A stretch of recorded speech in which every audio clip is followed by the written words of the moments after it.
pure magic. Begitu kata Stephen King buat Pinocchio versi Guillermo del Toro.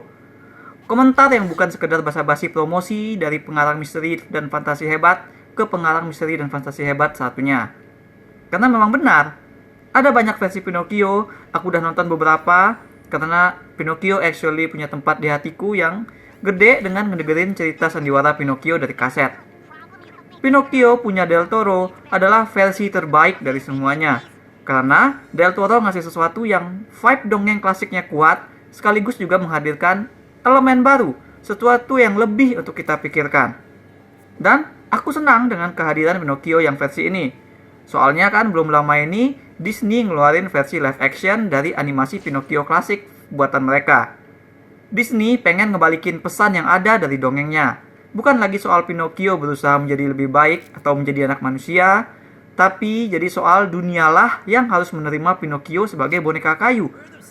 Si Pinocchio-nya sendiri nggak perlu berubah. Nah, Pinocchio yang ku kenal, yang ku jadikan panutan untuk menjadi anak yang sedikit lebih baik tatkala merasa malas ke sekolah, jadi berasa soulless di versi live action tersebut. Disney sok mau ngubah cerita Pinocchio jadi kekinian, tapi fail. Nah, untungnya cerita Pinocchio di-reset kembali oleh kehadiran versi Guillermo del Toro yang ini. Dikembalikan ke state klasik, namun dengan muatan modern yang dilakukan dengan jauh lebih baik. Di animasi stop motion ini, Pinocchio tetap harus belajar jadi orang yang lebih baik, namun juga begitu pun dengan dunia sekitarnya. Harus belajar memperlakukan Pinocchio, seseorang yang berbeda, dengan lebih baik lagi. Mamam tuh Disney.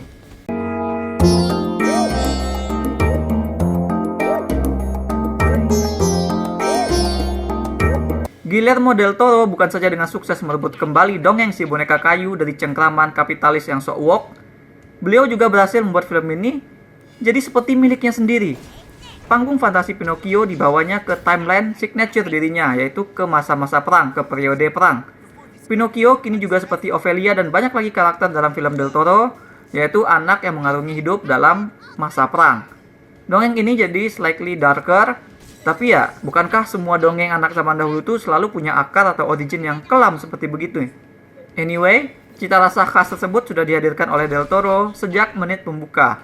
Instantly, kita langsung tahu bahwa ini Pinocchio yang sama tapi juga berbeda. Di film ini, Pinocchio tidak dibuat dengan cinta, melainkan oleh rasa marah, sedih, duka yang melebur jadi satu. Geppetto disuarakan oleh David Bradley dengan penuh range emosi, kehilangan anak semata wayang, keluarga satu-satunya dia, akibat perang. Kita melihat Pak Tua itu mabuk-mabukan di dekat kuburan anaknya, dari perspektif Sebastian Jiminy Cricket yang nangkring di dalam pohon pinus. Jadi kepentingan karakter jangkrik yang disuarakan oleh Ewan McGregor di sini sebagai narator tuh kelihatan lebih pentingnya di film ini. Dalam galaunya, Geppetto menebang pohon tersebut, memotong-motongnya lalu dengan serabutan membuat boneka dari kayu-kayunya itu.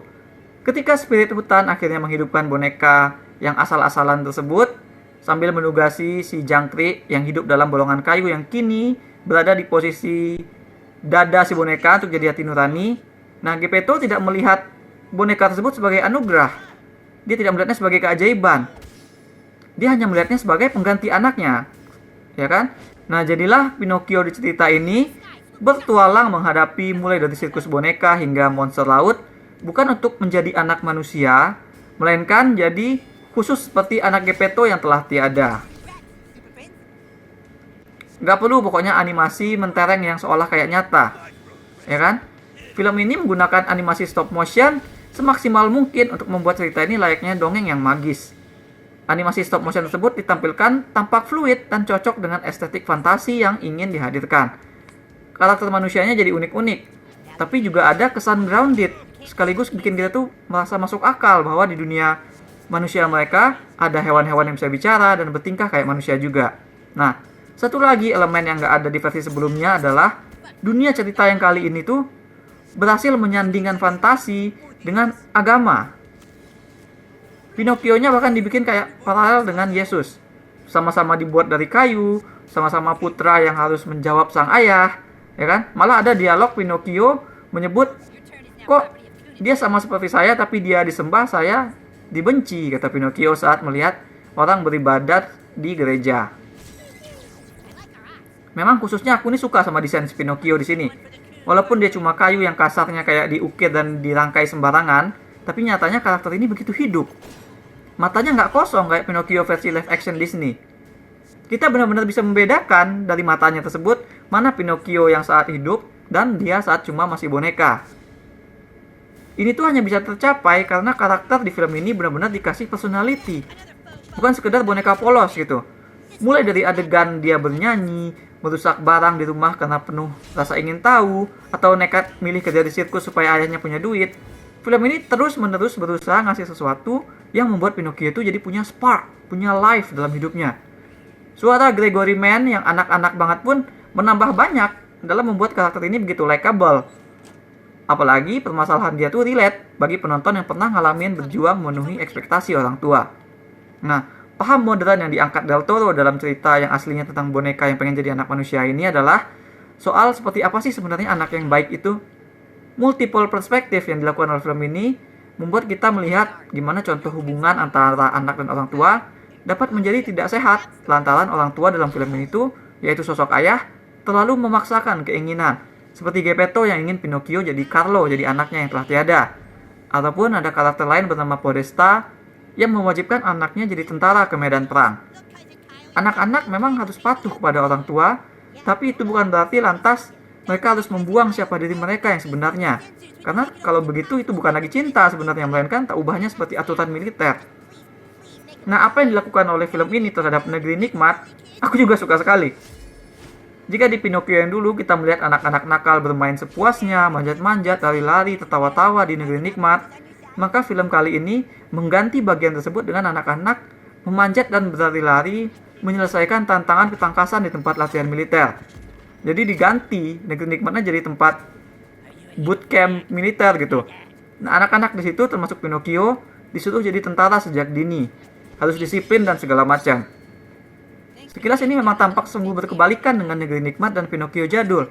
Tapi kalau disimak, ternyata inti atau efek itu sama gitu.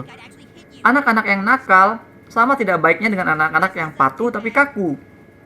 Ya kan? Apalagi jika mereka itu patuhnya tapi di luar kemauannya sendiri seperti karakter Candlewick. Ataupun ada anak yang sama sekali tidak mengerti yang ia lakukan itu apa. Dia hanya pengen menyenangkan orang tuanya saja seperti Pinocchio. Di sini Pinocchio itu antusias bilang I love war. Meskipun kita tahu boneka kemarin sore kayak dia itu nggak tahu apa-apa soal perang. Nah, image anak-anak yang disuruh pakai topeng gas saat berperang juga dibikin sangat eerily mirip sama anak-anak di negeri nikmat yang jadi keledai nanti. Nah, intinya di sini antara anak-anak jadi tentara dan anak jadi keledai, bahwa ya mereka itu udah bukan anak-anak lagi. Nah, dua hal sebenarnya yang bikin aku was-was saat nonton film ini. Yang pada awalnya bikin aku nggak yakin sama keputusan film ini, yang membuatku berpikir, oh, ini bukannya jadi melemahkan karakternya gitu. Pertama adalah soal Pinocchio di film ini dibikin dia tidak bisa mati, tapi dia bisa mati. Bingung nggak so? Nah, jadi Pinocchio di film ini bakal ngalamin kejadian yang membuat dia tuh bakal mati kalau dia adalah manusia beneran.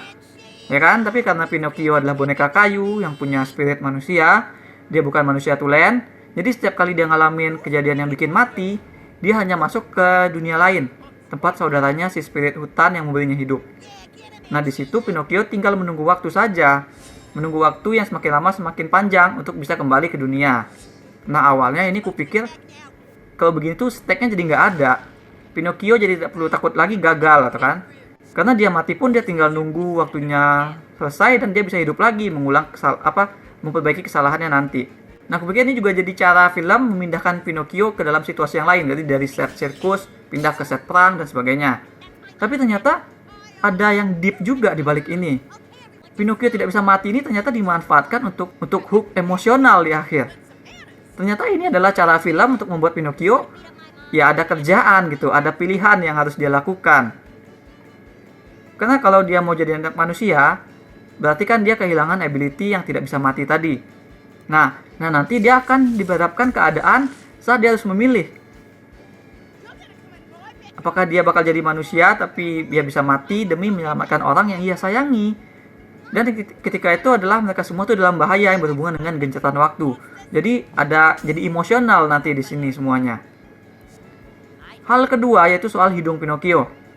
Jujur pas ngelihat adegan Pinocchio di sini tuh gunain hidungnya untuk keluar dari masalah, aku bengong. Aku sudah percaya film ini lebih baik daripada versi live action Disney. Tapi kok kemudian film ini melakukan hal yang sama dengan Pinocchio versi live action yang jelek tersebut, yaitu mengapprove menggunakan kebohongan untuk menyelamatkan diri. Habis film ini aku mikir panjang. Kenapa film malah ngelakuin kesalahan yang sama di menit-menit akhir? Ternyata jawabannya simple. Dan adegan tersebut sama sekali tidak melemahkan film ini. Perbedaan mendasar antara adegan tersebut di film ini dengan di film Pinocchio live action adalah di Pinocchio del Toro ini, usulan berbohong supaya hidungnya panjang dan mereka bisa selamat tidak berasal dari Pinocchio. Sekali lagi, Pinocchio justru diberikan waktu untuk mengambil keputusan sesuai dengan konteks pembelajaran karakternya. Pinocchio hanya akhirnya memutuskan untuk mengikuti usulan tersebut. Karena selain demi keselamatan, itu juga berarti bentuk dari dia telah belajar selama ini. Belajar bahwa cinta kepada orang tua berarti juga siap untuk melanggar aturan. Pinocchio walau wujudnya kayu, tapi ternyata hatinya sudah jadi manusia tulen. Karena dia telah mampu mengenali cinta dengan tulus. Dia tidak lagi blindly following love. Tinggal Geppetto dan para orang tua saja yang masih harus belajar untuk mencintai tanpa harus ada aturan yang mengharapkan seseorang harus menjadi seperti apa. Nah, jadi pembelajaran itu semua melingkar dengan nicely sehingga endingnya tuh menyentuh banget pokoknya. Jika diurut, certainly versi Del Toro ini adalah yang terbaik dari Pinocchio yang pernah kutonton. Gagasan cerita lamanya masih ada, tapi juga ditambah dengan gagasan baru yang akhirnya jadi saling komplement satu sama lain, menghasilkan pengalaman nonton yang magical sekaligus menyentuh. Cerita tentang hubungan anak dengan orang tuanya ini kental dengan nuansa fantasi. Nyanyian-nyanyiannya pun gak kalah asik dengan versi Disney. Elemen yang lebih kelam soal kematian dan perang dan bahkan di balik bisnis sirkus ataupun hiburan tidak pernah membuat cerita jadi ribet, melainkan justru menambah kaya perspektif. Kekuatan utama film ini adalah penceritaan dan karakter-karakternya. Karakter-karakternya punya personality yang kuat. Pinocchio-nya beneran jenaka dan extremely lovable. Sempat ada beberapa momen yang bikin aku merasa meragukan film ini, tapi ternyata berhasil terjelaskan keluar dengan gemilang. Guillermo del Toro really owns this story. Sekali lagi, mamam di sini, mamam. Aku berikan 8,5 dari 10 bintang emas untuk Guillermo del Toro's Pinocchio. That's all we have for now. Bagaimana pandangan kalian soal disiplin terhadap anak?